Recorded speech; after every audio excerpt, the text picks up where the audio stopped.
Hello students, welcome to a new video and let's get started.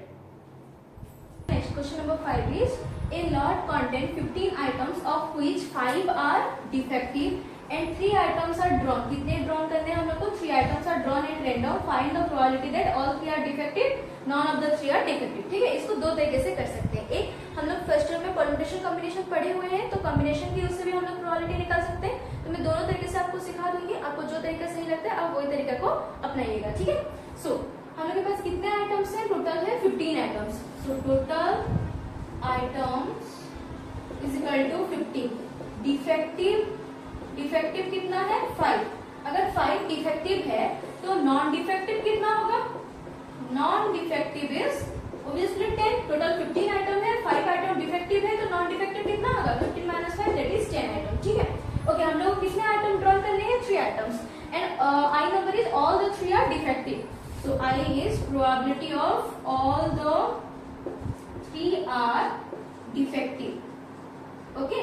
अगर हम लोग general तरीके से करेंगे तो तीनों के तीनों क्या होने चाहिए? डिफेक्टिव होने चाहिए. मतलब हम लोग को 3 आइटम निकालना है, एक के बाद एक, और तीनों के तीनों क्या होना चाहिए? डिफेक्टिव होने चाहिए. तो अगर फर्स्ट आइटम मैं निकालती हूँ और वो डिफेक्टिव होने के लिए मेरे पास ऑप्शन कितना है डिफेक्टिव का? 5 है.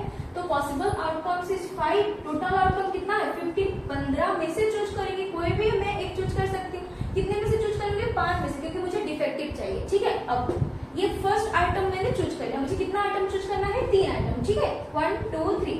फर्स्ट आइटम जब मैं चूज कर चुकी हूँ, अब मेरे पास डिफेक्टिव के लिए ऑप्शन कितना बचा? 4 आइटम बचा. तो नेक्स्ट हो जाएगा मेरे पास 4 ही आइटम बचा है और डिवाइडेड बाय एक ऑलरेडी मैं निकाल चुकी हूँ 15 में से, तो बचा कितना? 14. तो डिवाइडेड बाय 40. ठीक है. मतलब सेकेंड आइटम डिफेक्टिव होने की प्रोबेबिलिटी क्या है? 4/40. ठीक है. अब मैं 2 आइटम निकाल चुकी हूँ डिफेक्टिव. मेरे को कितना निकालना है? 3 आइटम निकालना है. 2 आइटम ऑलरेडी मैं निकाल चुकी हूँ डिफेक्टिव. तो थर्ड आइटम के लिए डिफेक्टिव होने के लिए मेरे पास ऑप्शन कितना है डिफेक्टिव का? और बस 3 ही बचा है. टोटल 5 डिफेक्टिव था, ऑलरेडी मैं 2 निकाल चुकी हूँ. मतलब अब मेरे पास ऑप्शन बचा है 3. 3 में से कोई भी निकालना है वो डिफेक्टिव होगा. तो मेरे पास पॉसिबल आउटकम है 3 डिवाइडेड बाय टोटल आउटकम कितना है? 13. क्योंकि 15 आइटम था, एक पहले निकाल चुकी हूँ, 14 बचा, फिर दूसरा निकाल चुकी हूँ, 13 बचा. ठीक है. तो इसको अगर हम लोग सॉल्व करेंगे, this is 3 3 cancel out, 2 7, this is 2/91. ठीक है. ये एक तरीका है. ठीक. अब सेकेंड आई क्वेश्चन में चलते हैं.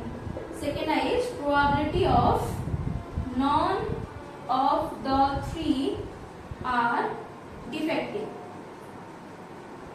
ओके. मतलब तीनों में से कोई भी डिफेक्टिव नहीं होना चाहिए. ओके. ठीक है. अगर डिफेक्टिव ना है, मतलब नॉन डिफेक्टिव, हम लोग के पास ऑप्शन कितना है? 10 है. तो जब मैं चूज करूंगी मेरे पास ऑप्शन कितना बचा है? 10 है. ठीक है. 10 में से कोई एक चूज करूंगी, पर टोटल ऑप्शन कितना है? 15 है. ठीक है.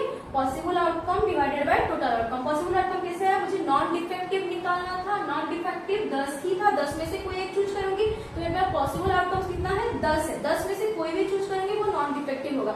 तो 10/15. ठीक है. ये फर्स्ट आइटम है. मुझे अभी भी 3 आइटम निकालना है. फर्स्ट आइटम निकल गया. अब दूसरे आइटम के लिए नॉन डिफेक्टिव कितना बचा? 9 बचा है. ठीक है. 10 में से अगर पहले आइटम जब मैं निकाल रही हूँ उसमें मेरे पास ऑप्शन 10 ऑप्शन है. ठीक है. 10 में से कोई भी निकालूंगी मैं तो वो नॉन डिफेक्टिव होगा. पर अब एक निकाल चुकी हूँ तो मेरे पास ऑप्शन कितना बचा? 9. सो 9/, टोटल कितना बचा है? 40. ठीक है ना. अब एक निकाल चुकी मतलब 14 बचा है. ठीक है. दूसरा भी निकल गया. अब तीसरे निकालने की बारी है. ये भी नॉन डिफेक्टिव होना चाहिए. नॉन डिफेक्टिव अब कितना ऑप्शन बचा है? 8 बचा है. सो 8/, टोटल कितना बचा है? 13 बचा है. मतलब आइटम 13 बचा है. बस ये हो गया आंसर. ठीक है. पहले वाला नॉन डिफेक्टिव होने के लिए मेरे पास 10 ऑप्शन थे. ठीक है. टोटल तो 15 है. ठीक है. उसको छोड़ दीजिए. पहले मेरे पास 10 ऑप्शन थे. ठीक है. एक निकाल चुकी हूँ, अब मेरे पास 9 ऑप्शन बचे हैं. फिर एक निकाल चुकी हूँ, अब मेरे पास 8 ऑप्शन बचे हैं. ठीक है. अब नीचे पहले 15 आइटम था, एक निकाल चुकी हूँ, 14 आइटम बचा, फिर निकाल चुकी, फिर 13 आइटम बचा. ठीक है. अब इसको हम लोग कैंसिल आउट कर सकते हैं इस तरीके से. ये हो गया 3, ये हो गया 7, 24 डिवाइडेड बाय 91. ये एक तरीका है जिस तरीके से आप लोग निकाल सकते हैं डायरेक्ट. ठीक है. लॉजिकली आंसर निकाल करके. ठीक है. ये समझ में आ गया. इसको एक और तरीके से करेंगे. इसको चाहिए तो आप लोग स्क्रीनशॉट ले सकते हैं.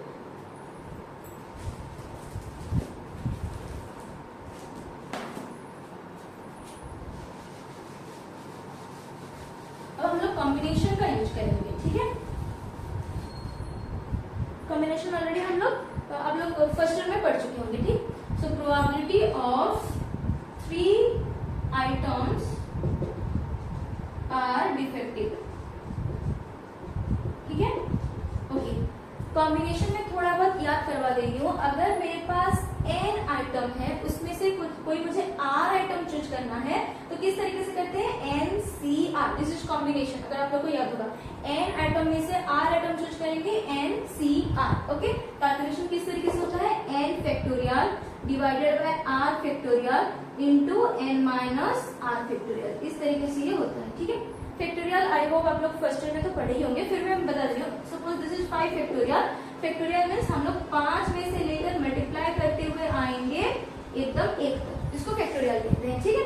अब ये होता है फॉर्मूला, n आइटम में से r आइटम चूज होगा, किस तरीके से, n c r, फॉर्मूला होगा n factorial by r factorial by n minus r factorial. Okay, अब हम लोग को 3 आइटम चूज करना है। कितने डिफेक्टिव आइटम, मेरे पास डिफेक्टिव आइटम कितना है, 5 डिफेक्टिव आइटम में से 3 डिफेक्टिव आइटम किस तरीके से मैं चूज कर सकती हूँ, 5C3, समझ में आ गया। दिस इज पॉसिबल आउटकम्स, ठीक है। तो हो गया पॉसिबल आउटकम 5C3।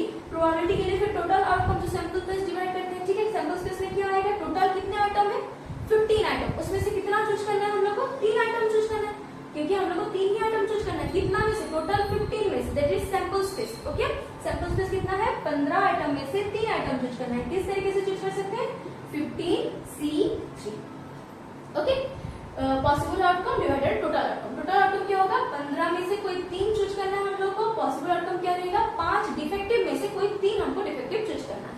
सो इसको ओपन कर लेंगे, ये फॉर्मूला हो जाएगा NCR वाला 5 factorial by 3 factorial into 5 minus 3 factorial, whole divided by, इसमें भी फॉर्मूला आएगा NCR वाला 15 factorial by 3 factorial into 15 minus 3 factorial, n factorial by r factorial into n minus r factorial, ये फॉर्मूला है, ठीक है। ऑलरेडी आप लोग फर्स्ट ईयर में पढ़ेंगे। अगर आप लोगों ने ये सब नहीं पढ़ा है तो मुझे कमेंट सेक्शन में बताइए, मैं एक और वो आंसर करके ले आऊंगी, जिसमें बस थोड़ा बहुत हम लोग इसको डिस्कशन करेंगे कि किस तरीके से सॉल्व होता है। ओके, सो 5 factorial means 5 into 4 into 3 factorial, ऐसे लिख सकते हैं इसको, ठीक है। फैक्टोरियल को ऐसे लिखा जा सकता है, 5 factorial means 5 into 4 into 3 into 2 into 1, जहां से वहां तक मल्टीप्लाई करें उसको फैक्टोरियल बोल सकते हैं, ठीक है। So this can be written as 5 into 4 into 3 factorial, इस तरीके से इसको लिखा जा सकता है। सो डिवाइडेड बाय, ये हो जाएगा 3 factorial into 5 minus 3 is 2 factorial, whole divided by 15 factorial को हम लोग 15 इंटू 14 इंटू 13 इंटू 12 फैक्टोरियल लिख सकते हैं, डिवाइडेड बाय नीचे है 3 factorial into 15 minus 3 is 12, this is 12 factorial. तो यहाँ पे 12 फैक्टोरियल कैंसिल आउट हो जाएगा, 3 फैक्टोरियल कैंसिल आउट हो जाएगा। तो 5 into 4 divided by 2 factorial is 2 into 1, whole divided by, ये हो जाएगा 15 into 14 into 13 divided by 3 factorial है 3 इंटू 2, ठीक है। इसको बस हम लोग कैलकुलेशन कर लेंगे, दिस इज 2 एंड यहाँ पे हो जाएगा this is 5, this is 7, 5 is cancel out, cancel करना तो आपको आता ही है, ठीक है।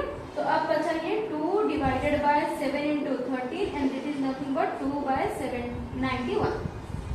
ओके, ये ऑलरेडी हम लोग फर्स्ट में जब निकाले थे, इतना ही आंसर है, ठीक है। जो तरीका आप लोग को इजी लगता है आप उस तरीके से निकालिए।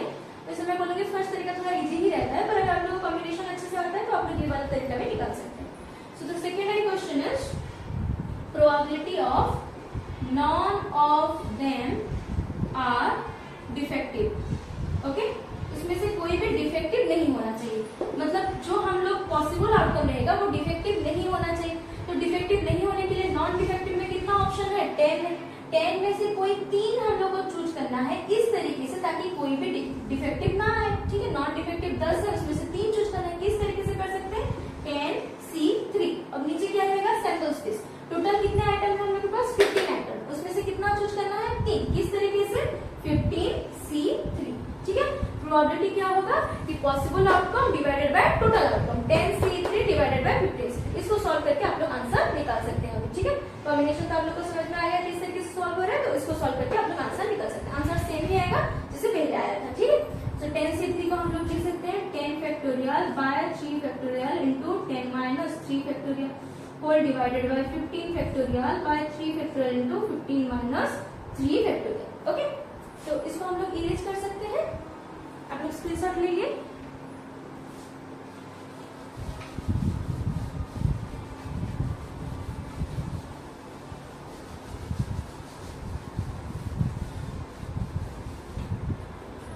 ये हो जाएगा 10 factorial divided by 3 factorial into 7 factorial 4 divided by 15 factorial by 3 factorial into 12 factorial. Okay, so 10 into 9 into 8 into 7 factorial divided by 3 factorial का हमको 3 इंटू 2 लिख सकते हैं। ओके, इंटू 7 फैक्टोरियल इंटू फिर 1 भी होगा, पर 1 को मल्टीप्लाई करना कोई पॉइंट नहीं है इसलिए छोड़ दे।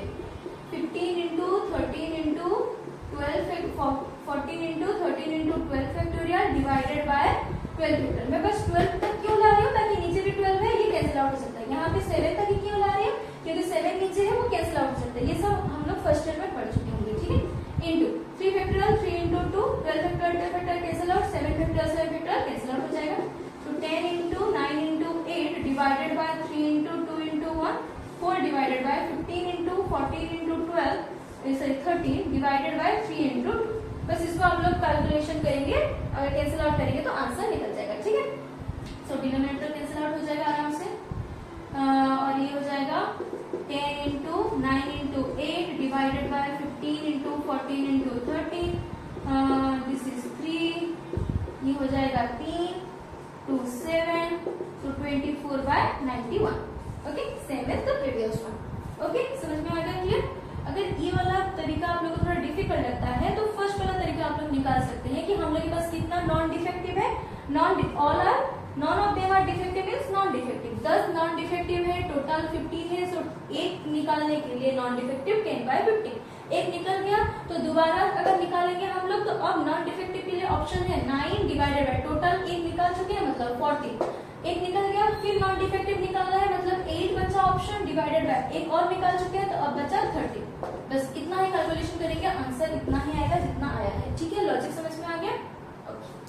आगे बढ़ने से पहले हम लोग थोड़ा समझ लेते हैं what is conditional probability. Okay, अगर कोई दो इवेंट हम लोग को गिवन होगा, ठीक है, क्वेश्चन में आप लोग को दो इवेंट गिवन होगा और क्वेश्चन कहा गया होगा व्हाट इज द प्रोबेबिलिटी,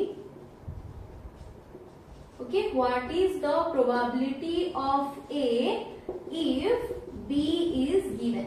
इस टाइप से कुछ गिवन होगा। ठीक है, मतलब कोई एक इवेंट दिया होगा, जैसे what is the probability of finding sum of 8 when already the 2 dice is given as both are greater than 2। इस टाइप का कुछ दिया होगा। ठीक है, मतलब दो इवेंट आप लोग को दिया होगा, एक इवेंट से पहले व्हाट इज द प्रोबेबिलिटी लिखा होगा और दूसरे इवेंट से पहले इफ लिखा होगा। ठीक है, तो इस टाइप के अगर क्वेश्चंस हैं तो तब कंडीशनल प्रोबेबिलिटी यूज होगा। तो हो जाएगा व्हाट इज द प्रोबेबिलिटी, जिस इवेंट के पहले व्हाट इज द प्रोबेबिलिटी लिखा है उसको हम लोग ऊपर रखेंगे कंडीशनल, इफ के बाद जो इवेंट होगा उसको हम लोग नीचे रखेंगे। Okay, this is probability of A condition B. A की प्रोबेबिलिटी निकालना है when B is given, probability of A when already B is given. Okay, ये कंडीशन है, मतलब जिससे पहले व्हाट इज द प्रोबेबिलिटी लिखा होगा उसको ऊपर में रखेंगे, कंडीशन जिसके बारे में इफ दिया होगा उसको नीचे रखेंगे। उसका फॉर्मूला हो जाएगा probability of A intersection B divided by probability of B. जो इवेंट नीचे है वो इवेंट यहाँ पे नीचे रहेगा, उसका प्रोबेबिलिटी। ठीक है, सपोज हम लोग को गिवन है कि what is the probability of B when already A given, मतलब ए को अगर कंडीशन में दिया होता और what is the probability B का पूछा होता तब हम लोग लिख सकते हैं probability of B intersection A divided by probability of A. ठीक है, यहाँ पे नीचे में जो इवेंट रहेगा उसका कंडीशन, उसका प्रोबेबिलिटी हम लोग नीचे डिवाइड करेंगे। This is the formula. ये कुछ बेसिक फॉर्मूला है जब आप लोग को कंडीशनल प्रोबेबिलिटी में यूज होगा। ओके, जब हम लोग क्वेश्चन आंसर सॉल्व करेंगे ये वाला कॉन्सेप्ट यूज होगा। ओके, ये समझ में आ गया। ओके, आगे बढ़ते हैं। Next question number 6 is a pair of dice is thrown, find the probability of getting a sum of at least 9। At least means minimum 9, उससे ज्यादा भी हो सकता है। इफ, ओके, इफ लग गया मतलब यहाँ पे कंडीशनल प्रोबेबिलिटी आ जाएगा। If 5 appears on at least one of the dice। ठीक है, so what is conditional probability. Conditional probability क्या होता है, अगर दो प्रोबेबिलिटी निकालने के लिए कहा गया हो और एक के ऊपर एक डिपेंड हो, जैसे कि probability of getting a sum of at least 9, मतलब 9 लाना है। If 5 appears on at least 1, 5 उसमें से कोई एक में आना चाहिए। ठीक है, मतलब दो प्रोबेबिलिटी गिवन है, कंडीशन गिवन है। ठीक है, तो जिसका प्रोबेबिलिटी निकालना होता है उसको हम ऊपर लिखते हैं कंडीशन जो ऑलरेडी गिवन हो। This is probability of A conditional B. What is A, जिसका प्रोबेबिलिटी हम लोग को निकालना है। Find the probability of getting, जहां पे find the probability of getting दिया गया है वो ए इवेंट में आएगा। ठीक है, मतलब पहले इवेंट में, उसके साथ जो एक कंडीशन अटैच्ड होगा वो नीचे आएगा। ठीक है, this is A condition B, जिसका निकालना है उसको ऊपर रखेंगे, कंडीशन नीचे होगा जो एक और हम लोग को कंडीशन दिया होगा, ठीक है। सो इज इक्वल टू, इसका फॉर्मूला हो जाएगा probability of A intersection B divided by probability of B. Okay, this is the formula, probability of A condition B is probability of A intersection B divided by probability of B. Conditional probability में एक if जैसा word रहेगा, ठीक है, मतलब एक दो आप लोग को इवेंट देखने को मिलेगा, एक इवेंट का प्रोबेबिलिटी आप लोग को निकालना होगा और दूसरा वाला इवेंट आप लोग को सपोर्ट करेगा, मतलब दूसरा वाला इवेंट आप लोग को गिवन होगा एज ए कंडीशन के तौर पे, ठीक है। तो इस तरीके से हम लोग बोल सकते हैं पी ए इंटरसेक्शन बी को हम लोग को निकालना है। यहाँ पे भी दो इवेंट है, एक इवेंट क्या है, getting a sum of at least 9। So हम लोग डिफाइन कर लेते हैं A is equal to at least getting at least is sum of 9, okay. और sum of at least 9 भी लिख सकते हैं, ठीक है। अगर क्वेश्चन के तरीके से लिखना चाहते हैं तो आप लोग लिख सकते हैं, इससे उतना ज्यादा आप लोगों को थ्योरी लिखना नहीं पड़ेगा। getting a sum of at least 9, ठीक है, ओके। जब भी एक पेयर ऑफ डाइस को थ्रो किया जाता है, ये कुछ ऑप्शंस होते हैं हम लोग के पास। सैंपल स्पेस में कितने ऑप्शंस आते हैं, 36 आते हैं, 1 1 1 2 1 3 2 1 2 2 2 3 4 3 4 4 5 4 6 4 6 6, इस तरीके से 36 एलिमेंट्स हम लोग के पास होते हैं, ठीक है। उसमें हम लोग क्या निकालना है, getting a sum of at least 9, मतलब कम से कम 9 होना चाहिए, उससे ज्यादा भी हो सकता है। जैसे कि 1 + 1 = 2, ये तो 9 नहीं है, या फिर 9 से ज्यादा भी नहीं, इसको नहीं ले सकते हैं। 6 + 1 = 7, नहीं ले सकते हैं। 6 + 2 = 8, इसको भी नहीं ले सकते हैं, ठीक है। 3 + 1 = 4, नहीं होगा। 3 + 4 = 7, नहीं होगा। 3 + 5 = 8, नहीं होगा। 3 + 6 = 9, ठीक है। एटलीस्ट 9 मीन्स 9 और उससे ज्यादा भी ले सकते हैं। So the first element is 3, 6, ये आएगा एटलीस्ट 9 में, ठीक है। उसके बाद 4 + 1 = 5, नहीं है।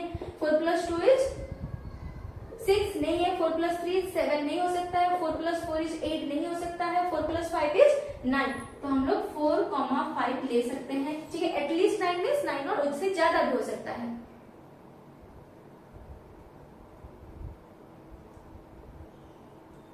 ओके। 9 और उससे ज्यादा भी हो सकता है। तो फर्स्ट तो हो गया 4, 5, ठीक है। तो एटलीस्ट 9 मीन्स 9 और उससे ज्यादा भी हो सकता है, तो ये हो गया 3, 6 और एक आ जाएगा क्या, 4, 5, ठीक है। अब 4, 5 = 9, 4, 6 = 10, पर 9 से ज्यादा है, मतलब 4, 6 हम लोग ले सकते हैं, ठीक है। उसके बाद 5 + 1 = 6, नहीं हो सकता है। 5 + 4 = 9, तो इसको ले सकते हैं 5, 4। उसके बाद 5, 5 इसको भी ले सकते हैं, क्योंकि वो 10 हो रहा है, एटलीस्ट 9 के ऊपर में तो आ ही रहा है। उसके बाद हो सकता है 5, 6, ठीक है, इसको भी हम लोग ले सकते हैं एटलीस्ट 9 में। सम एटलीस्ट 9, सम एटलीस्ट 9 मीन्स ये दोनों को मिला करके 9 होना चाहिए। सो नेक्स्ट, ये सबको हम लोग मिला करके सम 9 होना चाहिए या फिर उससे ज्यादा होना चाहिए। 6 + 1 = 7, नहीं ले सकते। 6 + 2 = 8, नहीं ले सकते। 6 + 3 = 9, तो हम लोग ले सकते हैं 6, 3, ये भी आ जाएगा एटलीस्ट 9 वाले टर्म में। 6, 4 भी आ जाएगा, ठीक है।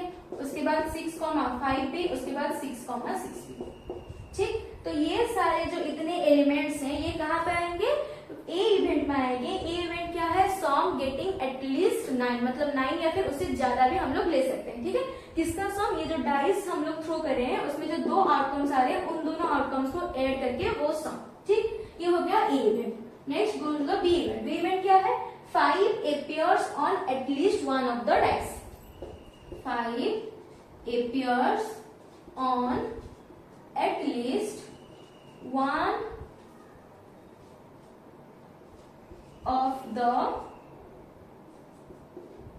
one of the dice, ठीक है, ओके।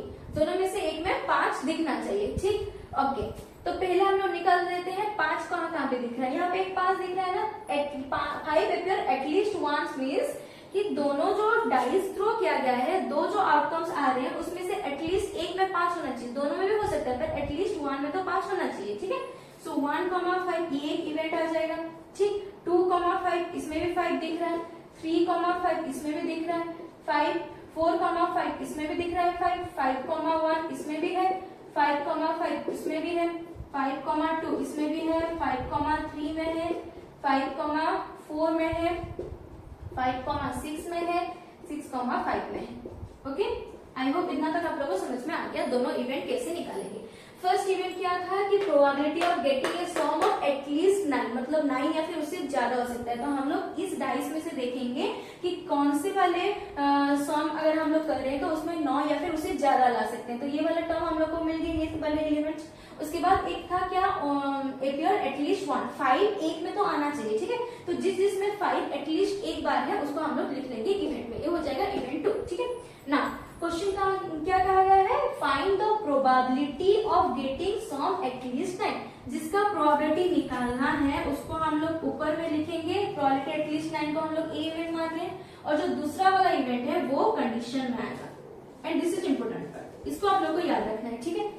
जो भी क्वेश्चन से पहले फाइंड द प्रोबेबिलिटी जहां पे लिखा होगा वो वाला इवेंट ऊपर रहेगा और जो दूसरा वाला इवेंट रहेगा वो नीचे रहेगा, ठीक है। This is probability of A condition B and the formula is probability of A intersection B divided by probability of B, okay. अब ए इंटरसेक्शन बी में कितने एलिमेंट्स आएंगे, देखिए ये ए इवेंट है, इसमें से एलिमेंट्स है, ये बी इवेंट है, इसमें एलिमेंट्स है। ए इंटरसेक्शन बी में कितने एलिमेंट्स हैं, अगर हम लोग देखेंगे तो 4, 5, ठीक है। अगर हम लोग ध्यान देंगे तो 4, 5 दोनों में है, ठीक है, ओके। फिर 5, 4 दोनों में है, ओके। 5, 6 दोनों में है, ओके। 6, 5 दोनों में है, ओके। और कुछ है,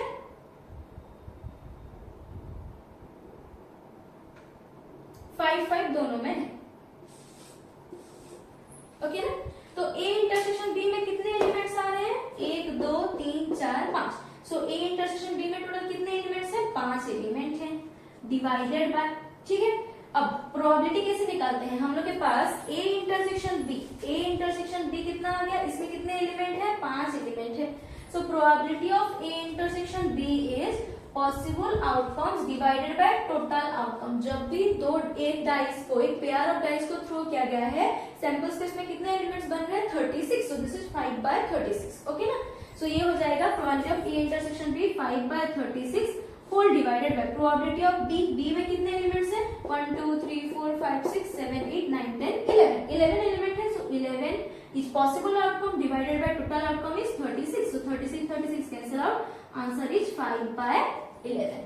ओके, आई होप ये क्लियर हो गया। कंडीशन ऑफ प्रोबेबिलिटी कैसे निकालना है, जहां पे फाइंड द प्रोबेबिलिटी दिया होगा वो ऊपर रहेगा वो वाला इवेंट, दूसरा वाला इवेंट नीचे रहेगा।